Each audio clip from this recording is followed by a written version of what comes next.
And welcome back. Liz Paul joining us now from Connection Shelter, here today to talk about the causes and effects of those experiencing homelessness. So how do people find themselves in situations like this? You know, the causes of homelessness are really wide and varied. And I think if you talked to, 10 people, you'd get 10 different stories of how they fell into the experience of homelessness. And it can come from, losing a job or getting evicted. I think we found a lot of people when the eviction moratorium ended after COVID, that a lot of people struggled. Inflation costs going up have been a burden on a lot of people. But beyond that, it can be young people getting kicked out of their homes when they've disagreed with a parent. Maybe we see a lot of LGBTQ plus youth, for example, in our community.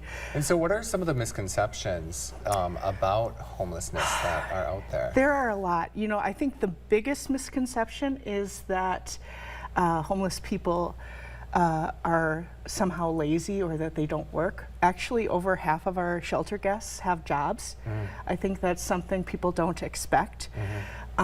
Many of them are hustling really hard to improve their circumstances. And there's a lot of barriers working against them. And so those barriers, if you think about, just think about you come home after a hard day and trying to think about, oh gosh, I have to make dinner, and how tired you are and how stressed a normal busy day is. And now think about the added stress of not knowing where you're going to sleep, not knowing if you have food, not having a fridge, not having a kitchen, not having a bed, having all of this extra insecurity in your life. It's terrifying. And, it is terrifying. A question that I have as we're talking now, we're talking about all these barriers. It's kind of a two-parter question, I think. What does that tell you about our area now, seeing these people who are experiencing these barriers? And has it been more recently because of COVID, or has it always been large, or are we seeing it decrease? What are you seeing in the area? We are definitely seeing numbers on the rise. I think COVID has exacerbated it, but I think it has always been a problem. One of the reasons I think, too, we are seeing the problem on the rise in the area is because people hear about Mankato because we do have services that we are able to help people. So we have Connection Shelter in the area, we have the Salvation Army, we have Partners for Affordable Housing, we have some groups working to improve the lives for people experiencing homelessness.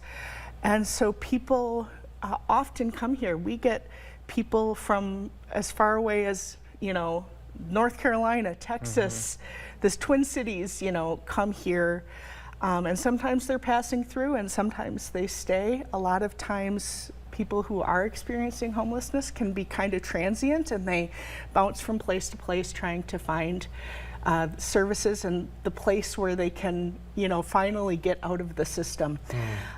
So, we definitely have seen numbers on the rise. At Connection Shelter, our drop-in center, we saw 347 unique households this last year in 2023. Wow. So we think about it as kind of the hidden problem in Mankato. You may not see a lot of people on the street, but it definitely is a problem. It also, once somebody experiences homelessness, that isn't the end of the story. No. Right? There are many people actually do get out of it. Absolutely. Right? Thank you so much, Liz. We have so many success stories. Thank you, Liz. And still to come on Cato Living, we're going to talk just about that. We learn what it's like to be homeless, and one woman shares a day in the life of her experience of facing home insecurity. We'll have that story when we come back after.